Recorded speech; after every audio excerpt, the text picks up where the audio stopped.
Good morning. I'm Michael Bukai. I'm a professor of law here at UB. One of the main subjects I teach is family law, and I owe that opportunity to Isabel Marcus, who agreed without hesitation to share the course with me from the moment I joined the faculty. Many more acts of generosity followed, and here I'll just note that what you're about to hear, it's going to sound repetitive with what you've already heard, and no doubt you'll hear more of the same as this tribute goes on. But Isabel was the first of my UB colleagues to invite me into her home when I arrived in Buffalo, and she kept on inviting me until she no longer lived in that beautiful place on Bryant Street. Isabel served on the committee that guided me toward tenure. She visited and offered sound advice on my classes. She closely read my papers, and she helped me decide what to write about in the first place. In anticipation of her retirement, Isabel initiated and oversaw a fairly substantial overhaul of the law school's family law curriculum, which I now co-direct with Judith Olin. Again, Isabel launched that project in anticipation of her retirement. She herself was never going to be among the beneficiaries of all of that labor, and it was a lot of labor.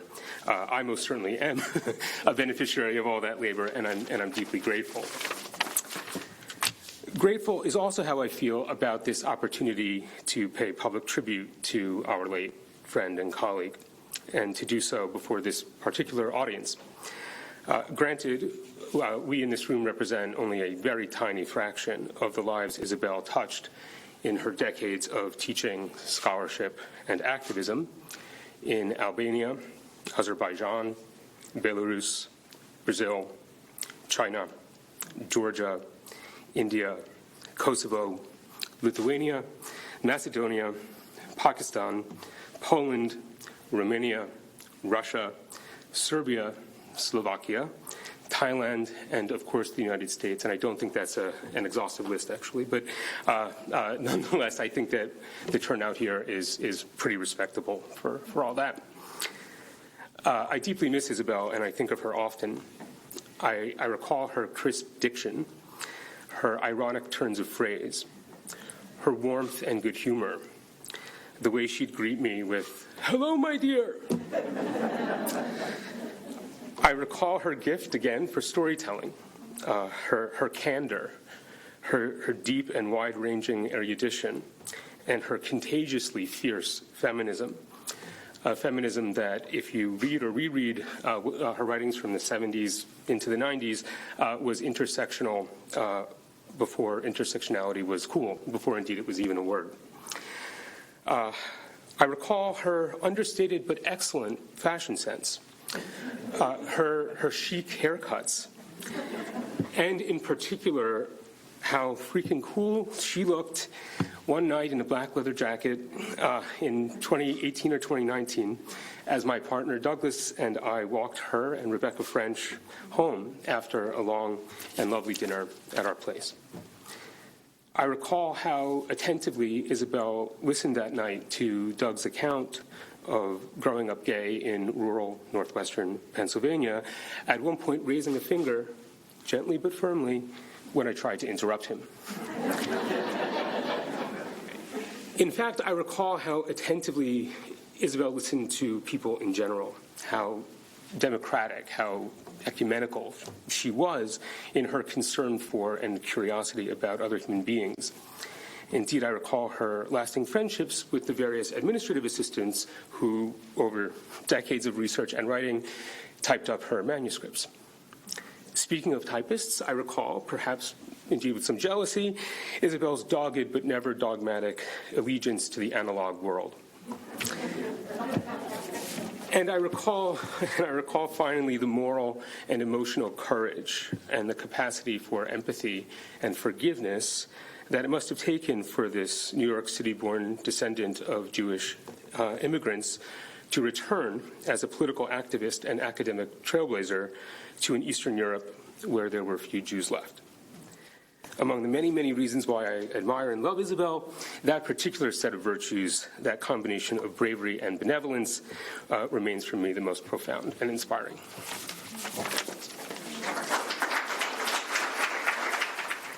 Morning, everybody.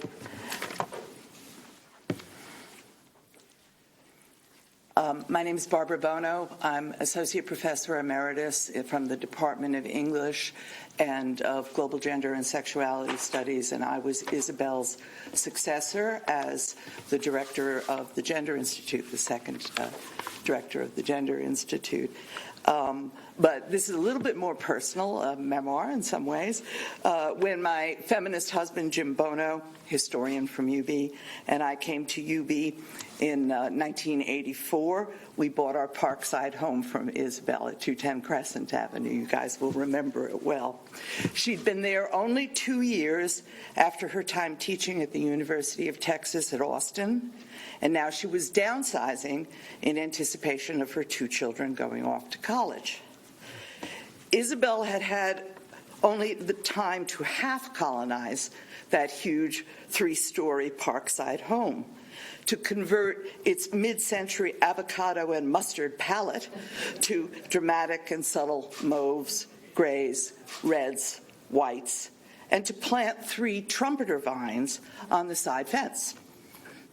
I remember her elegant Breuer Vasily chairs and gray silk sectional, her gorgeous Middle Eastern red and black textiles and weavings, derived from her already extensive human rights travel abroad, and her startling Habermas poster with its raised fist.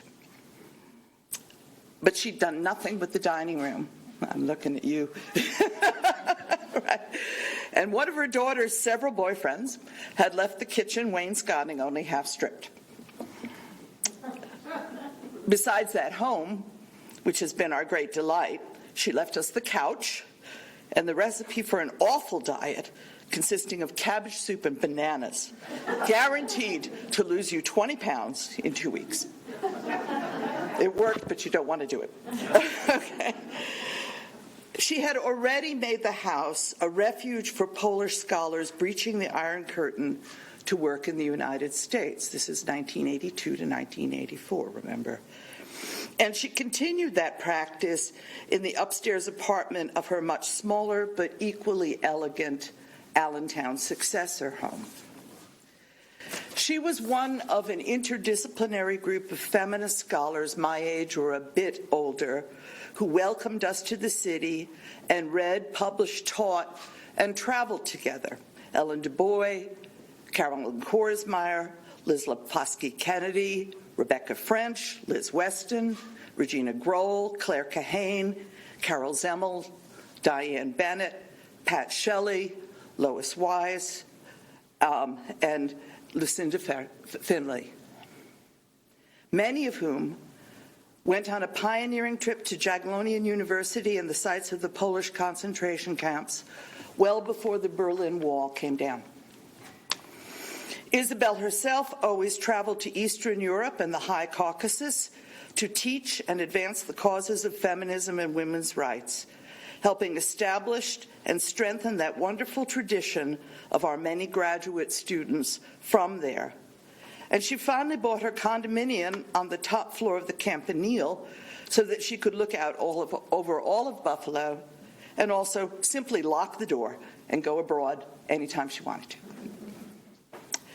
She encouraged the Graduate Feminist Research Group, and together with Peggy Arcara of Pharmacology became the first co-director of the university-wide Institute for Research and Education on Women, that EARWIG, that Gender Institute, when it was first established in 1997, even while concurrently chairing the beleaguered Department of Women's Studies.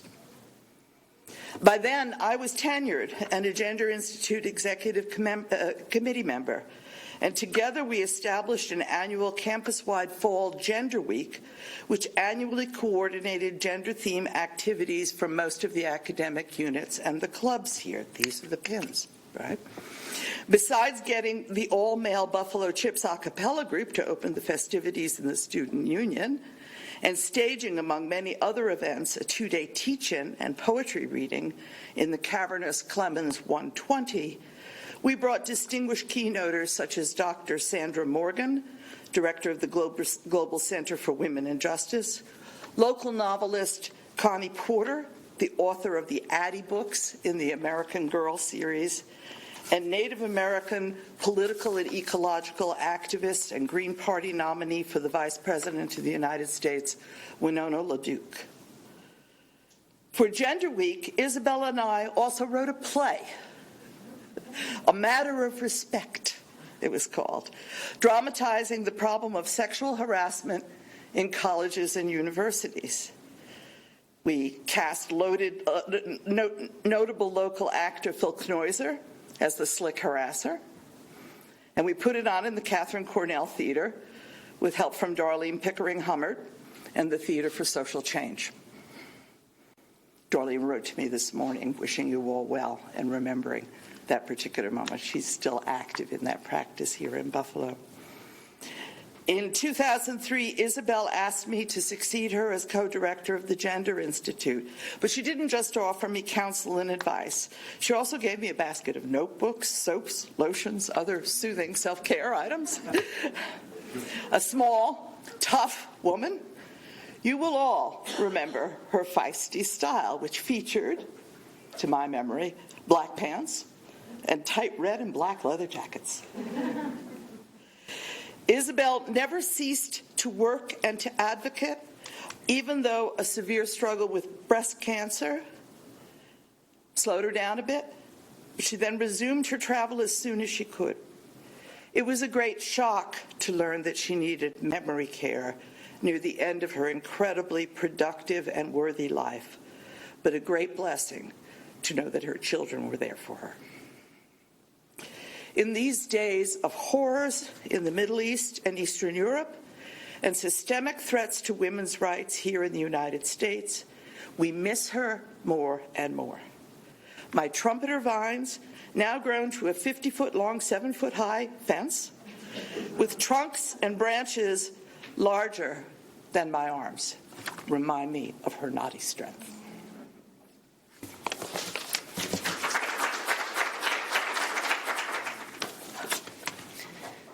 Good morning, everyone. I'm Victoria Knockreiner. I'm a PhD student candidate in the Department of History and this year's recipient of the Isabel S. Marcus International Research Fellowship. This will enable me to complete my dissertation research in Calabar, Nigeria. I was asked to come speak to all of you and just provide some information about my travels and my project. My dissertation, the shortened title, is A Marriage of Aesthetics. It examines the changing meanings of womanhood, masculinity, and marriage in Calabar from 1840 to 1940, mostly due to the introduction of European fashions, Christianity, and Western education, mostly through Presbyterian missionaries in the region. A major focus of this project is the premarital rite of fattening. And what this was during the pre-colonial period, young girls who were ready to be married would be sent into a fattening house or a fattening room, and it would be seclusion, and they would be instructed in the art of domesticity. They would learn housekeeping, like family rearing, the art of sex, all by older women, be instructed by older women. During this time, they would consume fattening foods to gain weight, and they would abstain from work, so just undergo massages, essentially. And the ultimate goal was bodily transformation with, of course, a form of domestic education.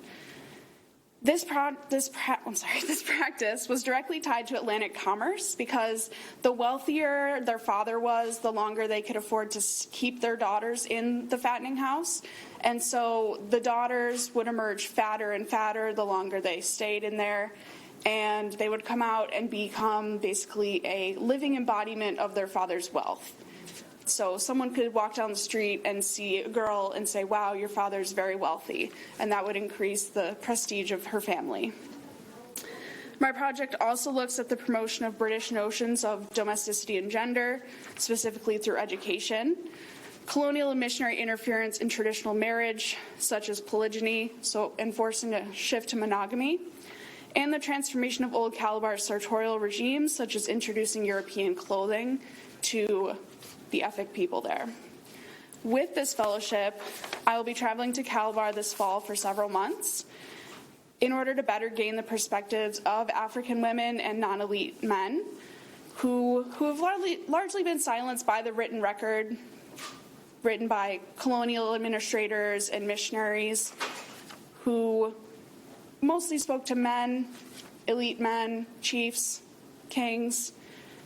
I plan to conduct oral interviews about the fattening rite, shifts in marital practices and gender construction, and the effects of Western education. While in Calabar, I also plan to document surviving material culture, such as textiles and architecture, and hope to view some fattening houses in person, even though the practice has largely died out. I'm thankful to the Gender Institute for this financial support and hope that my work will help continue the legacy of Isabel Marcus. Thank you.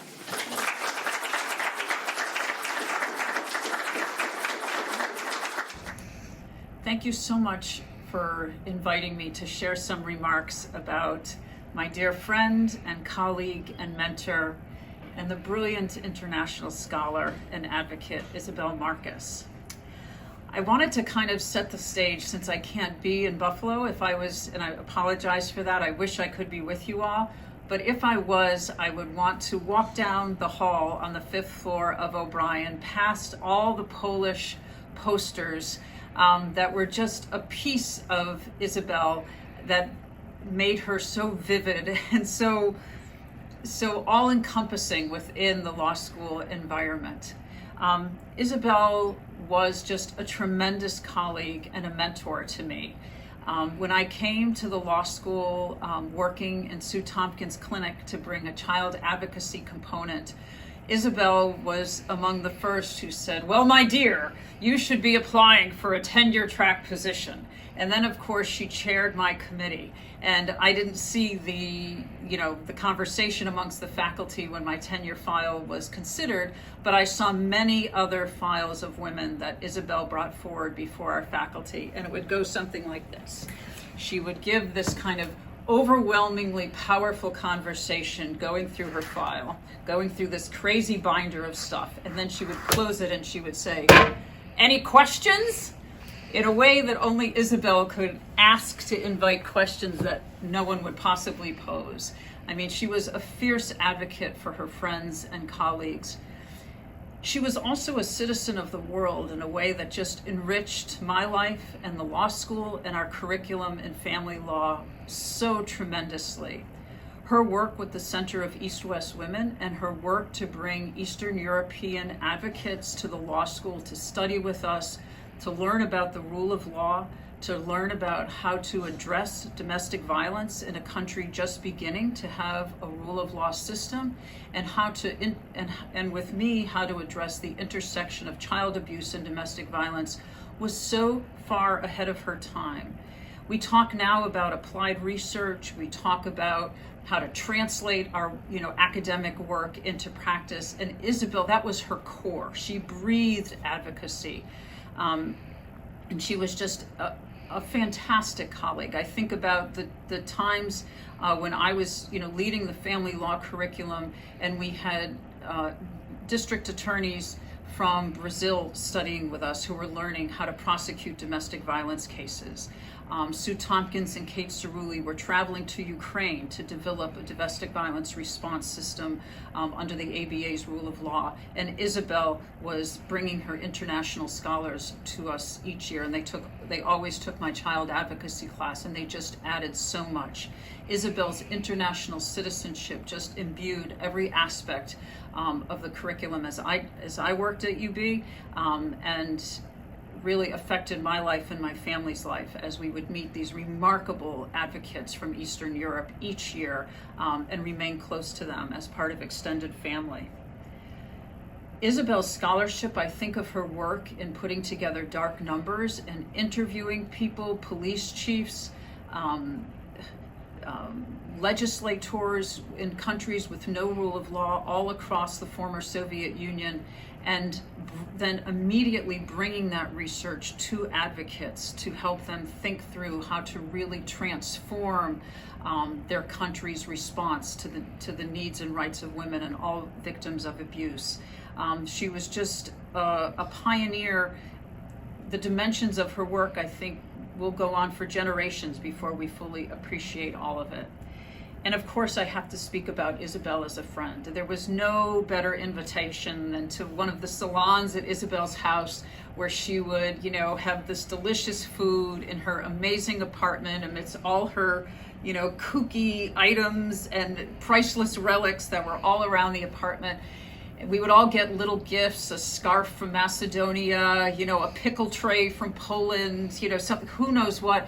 And we always left with a to-do list that not only furthered our own work, but also kind of furthered the work of Isabel. She just had so much energy and was always sort of plowing forward.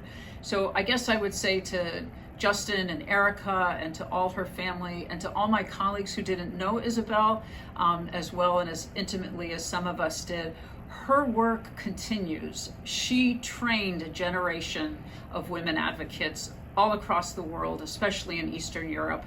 And the impact of Isabel in my life, in the lives of so many women, lives on. So my dear, I love you.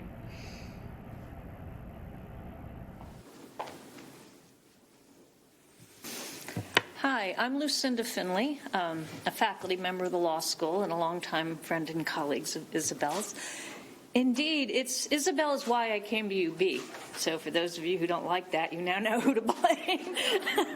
In fact, I had gotten to know her at some feminist legal theory conferences, and when I was beyond miserable at Yale, she was one of the people at UB, including Alan Freeman and Betty Mensch, that I reached out to literally cry on their shoulders over the phone. And I remember the day when Isabel said, "Screw Yale, why don't you come here?" And I said, "Well, why don't you ask the dean to make me an offer, and maybe I will," treating it almost like a joke. And literally 30 minutes after we got off the phone, that then dean, David Filveroff, was on the phone with me saying, "Isabel Marcus tells me you might come here. We would love to have you." So, I mean, to me, the chance to come leave a school where people told me, "Don't ever let anyone know you're a feminist until you get tenure. And by the way, because you're a feminist, you probably won't get tenure." To come to a place where I would have such a strong, supportive, feminist colleague and friend was an opportunity I couldn't pass down, and it truly changed my life.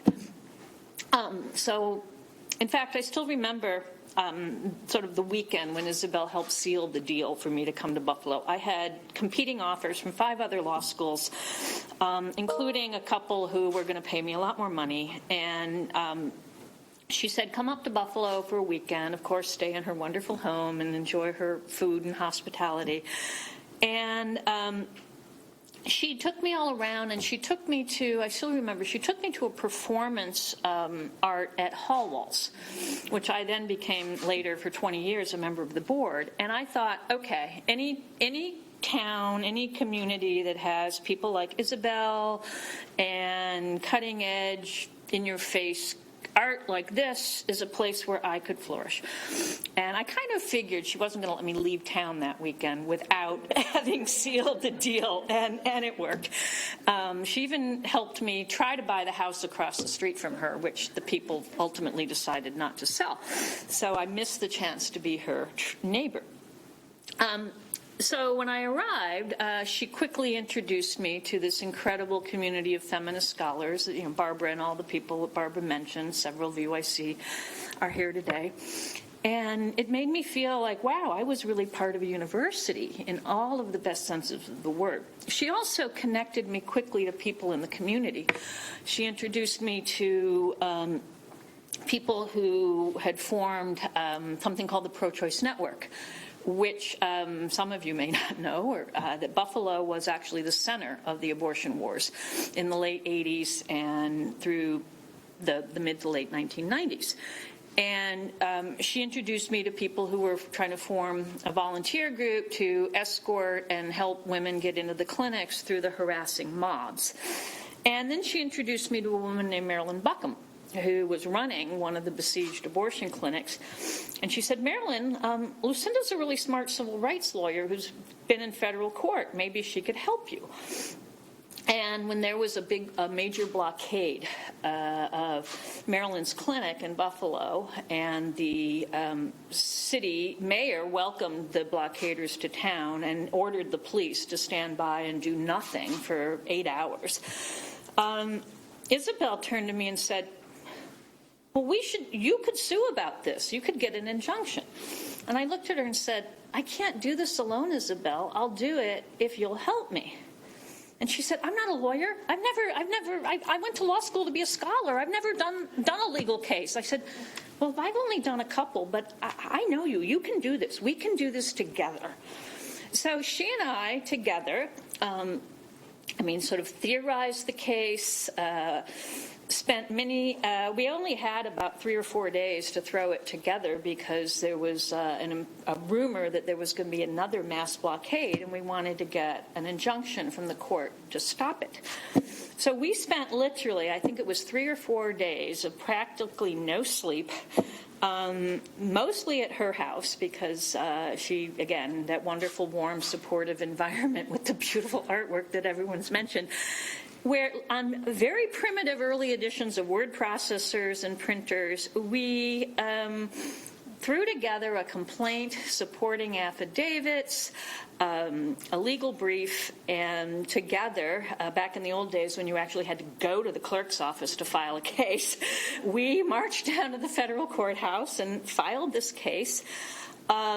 Sort of saying, okay, we'll get a temporary injunction to stop this blockade, and then we'll find some real lawyers in Buffalo to turn it over to. Well, once we got the injunction, we were like, wait, this is our baby. We're not going to turn it over. But we also found the so-called real lawyers in Buffalo were all like, oh, no. You know, we have partners. We represent the diocese. We have partners who are against abortion. We couldn't possibly do this. Now, I remember during one of those conversations, Isabel looking at one of the supposed feminist women lawyers who was giving us all the reasons why her firm couldn't get involved because she had partners who were against abortion. Isabel looked at her and said, oh, but you have partners who are against rape too, and yet so-and-so and so-and-so and so-and-so in your firm defends rapists. That was Isabel. That was, I'm not going to put up with anybody's bullshit. I'm going to call it what it is. And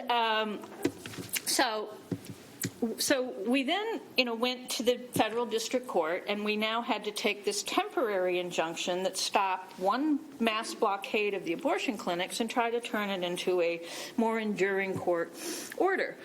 And I still remember our challenge when, and this is where I think the fact that we were feminist scholars became very important.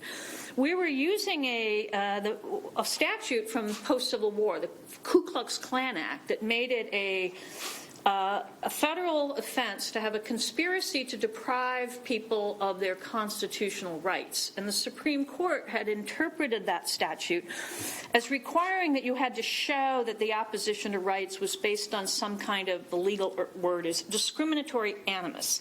So we had to basically convince a conservative federal district judge that there was, in fact, a connection between opposition to abortion rights and patriarchal discriminatory attitudes towards women, premised on the idea that their natural role was to be mothers, and it was an affront to the natural order for women to choose not to be mothers. And I remember, she introduced me to some of the scholarship that helped lay that out. I found some others, and together, remarkably, we were able to convince that federal judge of that connection. A connection that, unfortunately, just a few years later, the U.S. Supreme Court poo-pooed, and just recently in the Alito draft, expressed outrageous contempt for. But Isabel and I laid it out. We know how to do it, and I'm afraid I'm going to have the opportunity to try to do it again, but without her. I can't imagine doing that without her. I could talk forever about some of the things we went through together in this case, which, long story short, it went all the way to the U.S. Supreme Court.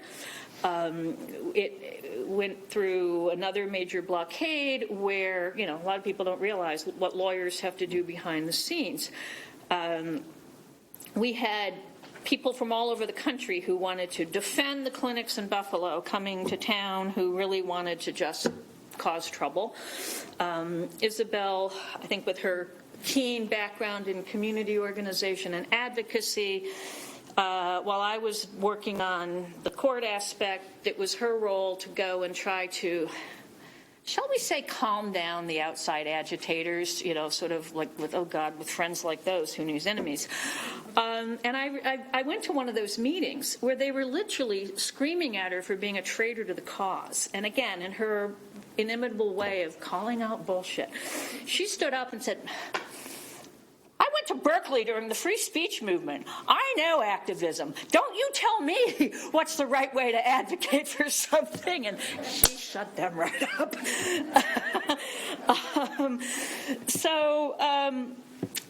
Yeah, and again, I look back on that case, which, I mean, to this day, there's an injunction in place which keeps, the protesters from blocking access to our abortion clinics and harassing women. There's actually yellow lines painted on the sidewalk outside Buffalo Women's Services. You can go there. I mean, I think we should rename those the Isabel Marcus Memorial Lines. She helped. She was right there with me in the trenches at the crucial beginning. And I think the factual record that she was my crucial partner in laying out before the district court was many years later a major reason why I was able to win the case in the U.S. Supreme Court. Because every time the lawyer for the anti-abortion protesters would talk about, peaceful protest on the public sidewalk, I could say, well, look at this testimony and look at this testimony. There was nothing peaceful about that protest.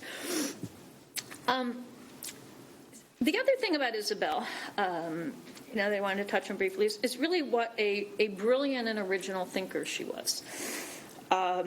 She had this amazing knack to take ideas and concepts that were seemingly disparate and find the connections and bring them together, and often in ways that people's initial reaction was, what? And then she'd explain it, and they'd be like, oh, yeah, I see the connection. So, in fact, my very first semester at UB, she and I co-taught a seminar together, which was her idea.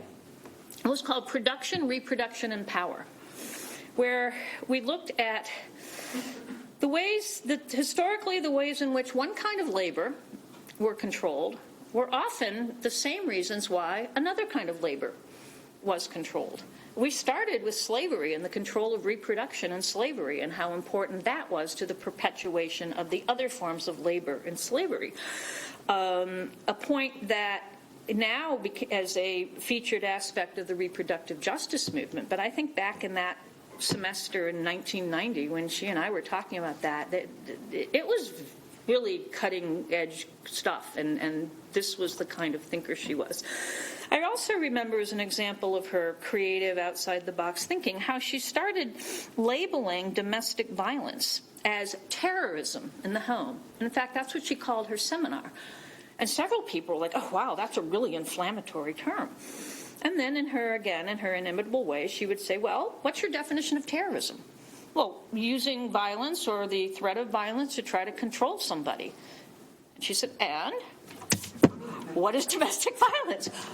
Oh, okay. I see the connection. So again, that's the kind of brilliant thinker she was. Now, I was sometimes a bit frustrated that more of those brilliant and creative insights of hers didn't wind up in even more published scholarship. But she chose to exert her influence and ideas through this amazingly creative combination of teaching and advocacy, all of the types of programs that others have mentioned that I hardly need to go into detail about. And I think through that, she has helped create a whole new generation of sort of feminist lawyers and activists. And I want to connect that to all the work that Isabel and I did together on protecting access to abortion in Buffalo. Because while I miss her dearly, and I am actually quite glad that she did not live to see the end of Roe versus Wade. In fact, the minute I heard about the Alito draft, the first person I thought of was Isabel. And I thought, I don't know if she could have survived that blow. And so I want to say that the torch is passing now to a younger generation. All those of you that she has helped train and instilled the same kind of creative outside-the-box thinking that she exemplified, and this amazing combination of advocacy and activism, let her inspire you, and all that she taught you carry forward, because unfortunately now you have to fight hard to reclaim basic fundamental rights that are being taken away from you. Do it in honor of Isabel and everything she stood for and fought for. Thank you. Good morning, everyone. My name is Patrick Callahan. I am currently the editor-in-chief of the Buffalo Law Review. On behalf of the Buffalo Law Review, including both our current and past members, several of whom are with us here today and on the live stream, it is my pleasure to announce that the Buffalo Law Review will be holding a symposium in honor of Professor Marcus this January 2023, our first issue of the review's 71st volume. Although I came to UB too late to have had the privilege to meet Professor Marcus, I certainly wish I had. Her scholarship and advocacy led to a fundamental rethinking of domestic violence law, both here in the United States and abroad. Additionally, Professor Marcus helped change the face of legal academia by serving as a mentor to countless female scholars, including professors amongst our own ranks here at the University of Buffalo School of Law. Over the past few weeks and months, working on this symposium for Professor Marcus, the stories have given me a sense of truly the wonderful person that she was. I want to especially thank Professor Pat Kane, whose friendship with Professor Marcus inspired this symposium. We look forward to working with Professor Kane and all our future contributors in what will be a fitting tribute to such an inspirational person. We also would like to thank our own Dean Abramovsky and Professor Bartholomew for working to coordinate this wonderful symposium. It will be our honor at the Buffalo Law Review to publish this issue in her honor. Thank you.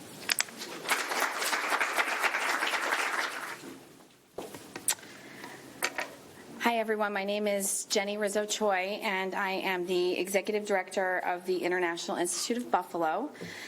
We are a refugee resettlement center, and we serve refugees, immigrants, immigrant victims of human trafficking and of domestic violence, and we provide a range of social services.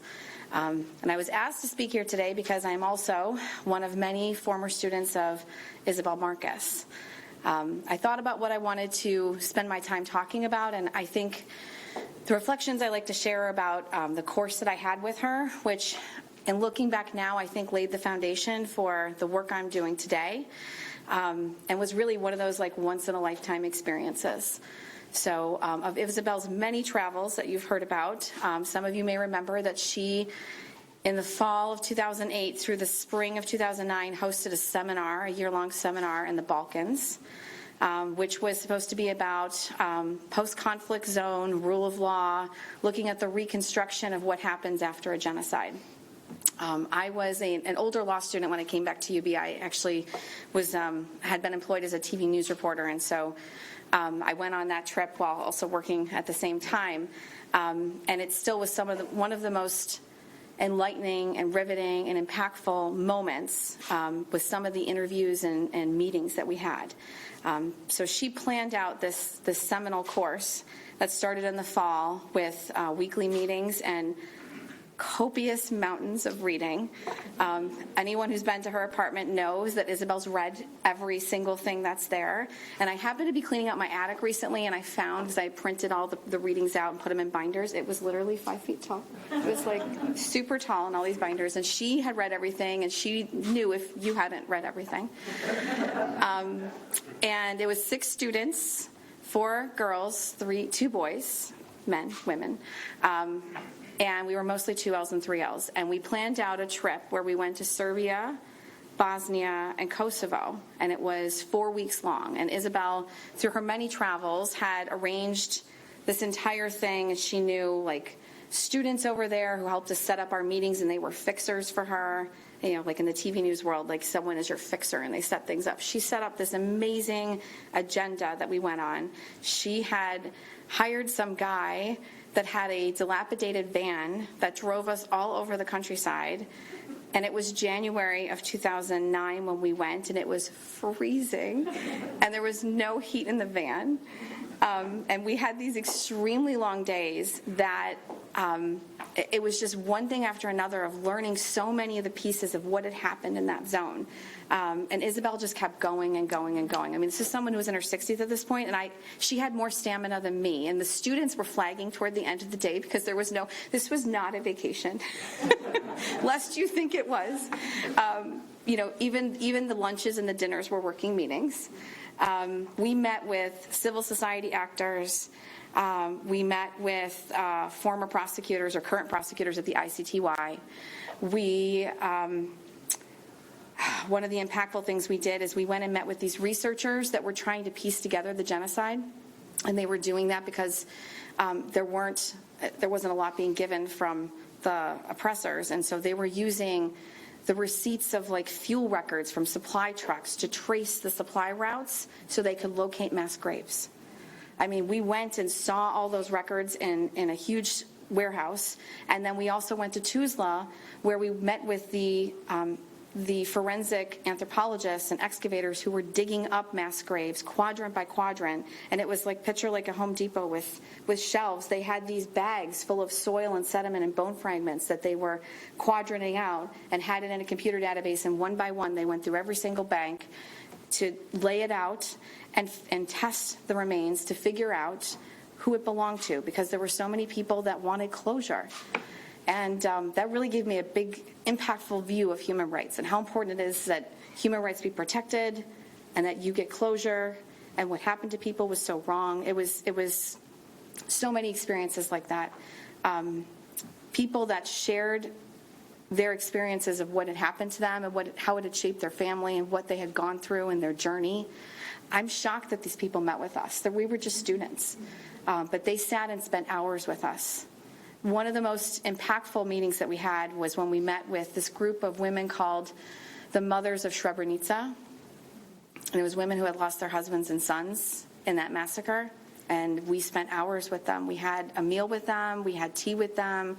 They showed us photo after photo of their loved ones.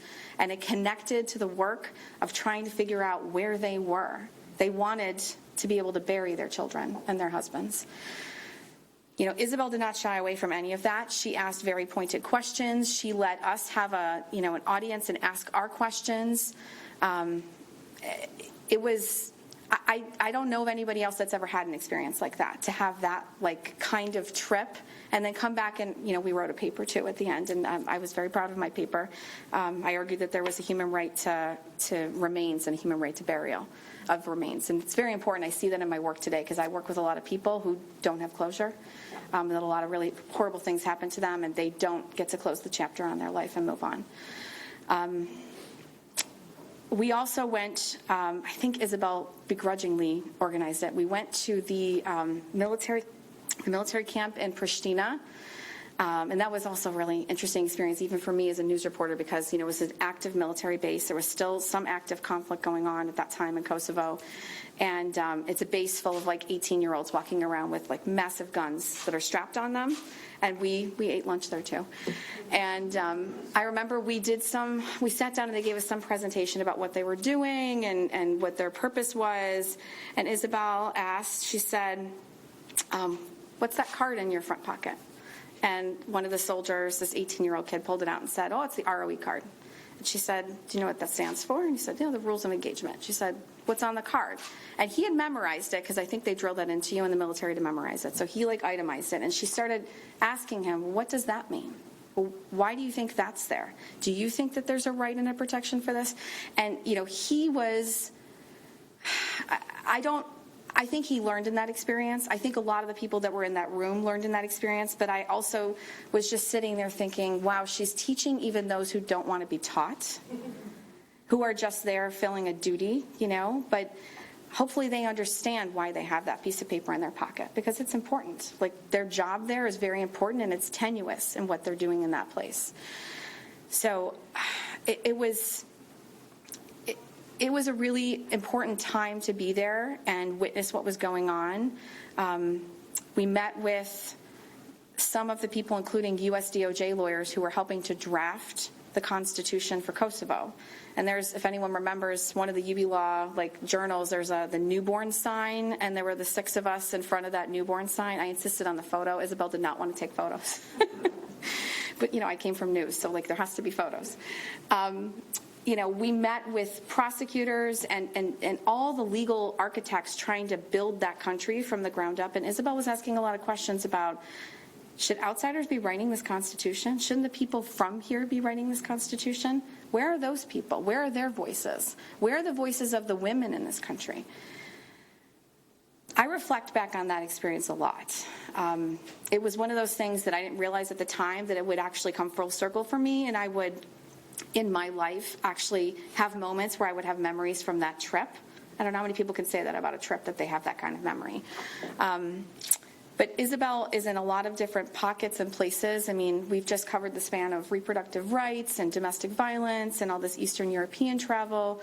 I mentioned to one of the director of our Survivor Support Services the other day that I was coming to this memorial, and she told me that Professor Marcus was the original reviewer of our Enhanced Collaborative Model Grant against human trafficking, which was the blueprint anti-trafficking grant that has now been modeled across the country. It started here in Western New York.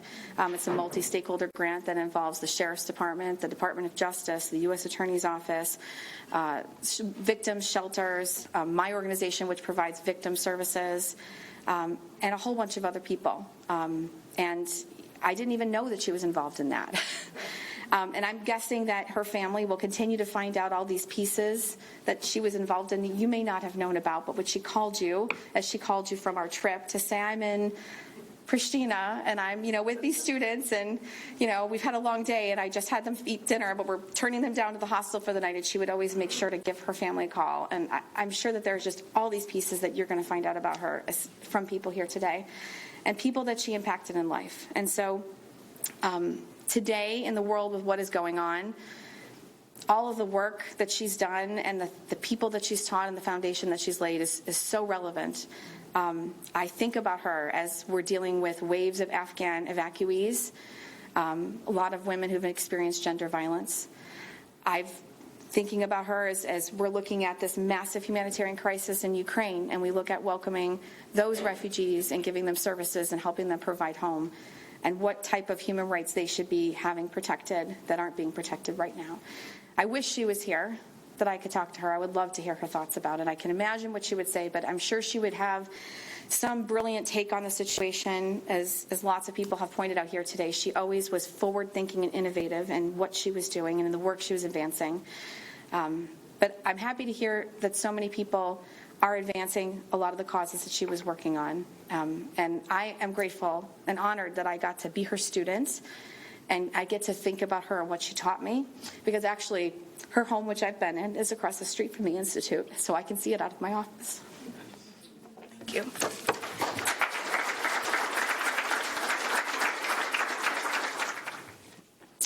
Hello.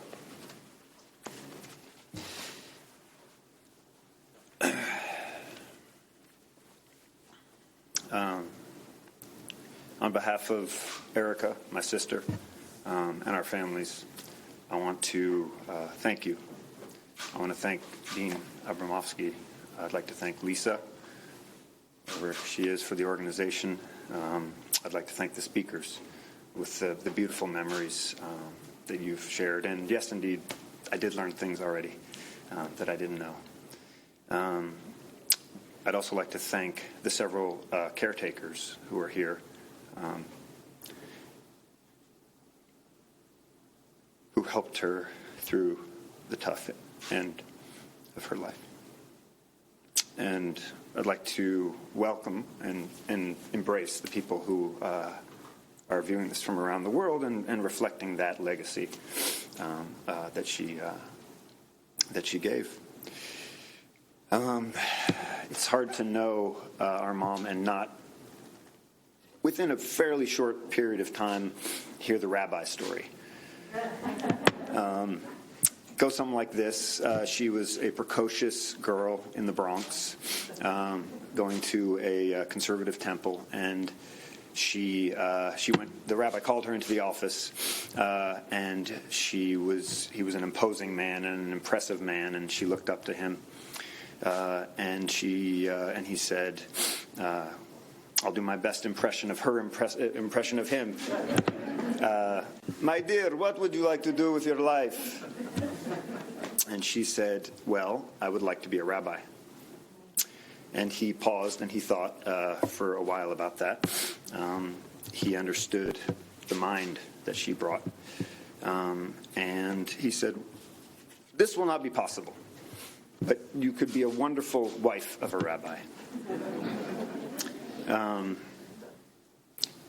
She left in tears, but she took that rejection as a challenge in some ways, I think. And she built a life well lived. And I thank that rabbi for setting her on that course. Her congregation, in many ways, was here at the university, at UB and worldwide, as we've heard.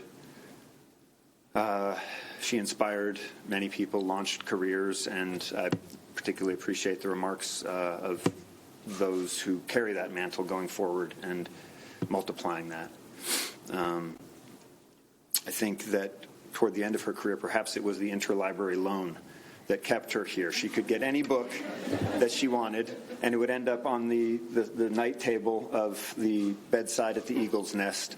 And, I'd look at the titles and I'd say, "Really? People wrote a book on that?"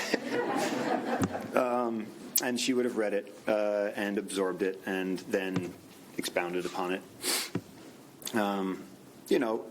She also told me about some of the politics, and when I learned about the Committee on Committees, I was pretty sure that academia was its own special rarefied air, and that was okay. That was okay. Her sanctum in many ways was her office, her open door office, and there's a fun anecdote about that, which I particularly appreciate, which is, and you can see it in some of the pictures. We may see at some point, but it was full, of course, of clippings and New Yorker cartoons and various posters, and but on the desk, right at the front of the desk, where a student would come in and sit, were wind-up toys. And it was sort of a kind of a triaging for her of students who would be willing to take one of those wind-up toys, look at it, wind it up. You see, those were the curious ones. Those were the ones who she wanted to open her arms to particularly. And I think it shows both her sense of whimsy, which was a word she used and which was really truly part of her, and her warmth, which is another word we've heard here. She did have that playful side. Her grandchildren, our children, were the Woofs, and she had many funny voices for them and many moments of tender moments. She had a wonderful sense of the absurd as well, which is something that I particularly appreciate. She did love this university, but she also would stack her classes at the beginning of the semester in order to satisfy that wanderlust and that desire to go forth and see the world and show the world. There were times when I don't even think Linda Kelly knew where she was. We'd get these. I would know she'd have a trip coming up. She was going to be gone, and where are you going to be? And then an email would arrive from Linda Kelly and be, "Here's the itinerary. Here's where I'm going to." But I still would.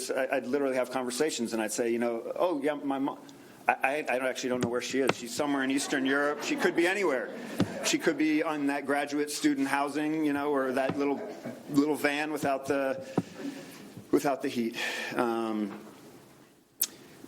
she found a lot of meaning on those trips, not just in teaching and studying and sharing it, but also connections to her heritage and some important moments that she experienced there.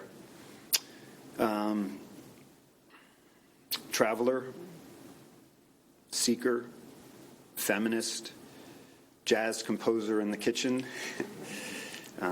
diplomat, kibitzer, source of warmth, holder of salons, napper, camel, devotee of purple and cheese and chocolate, optimist despite the world and its challenges. Erica talks about how she would wake up every morning in a positive mood, no matter what had happened the day before.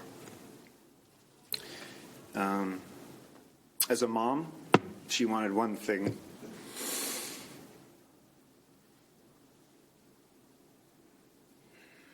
Above all else. And she said, if I can show you the world so that you are not afraid of it and can celebrate its differences, I will have done my job. She did.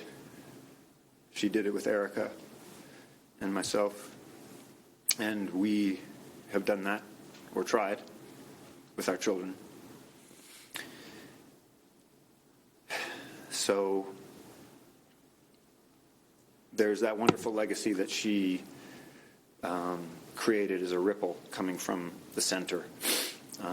And for us, she did do that job. And we will carry it on to our kids, and they will carry it on to their kids. Thank you again for honoring her. It is a warm welcome and a warm celebration of a life well lived. Thank you.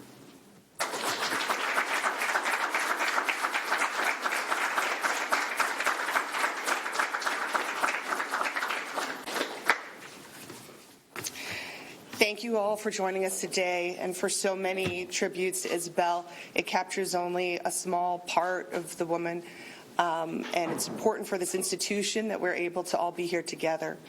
I think it shows again that the work, the change is always done by optimists.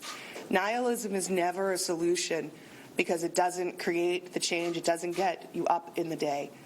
All of the great change makers were optimists in their way because they got up again and again to do the work. And as we see from each other here and online, we are all that we have in this world.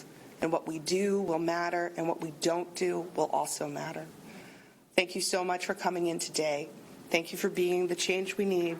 Thank you for understanding what Isabel Marcus meant to this institution. And we commit to moving forward in her memory.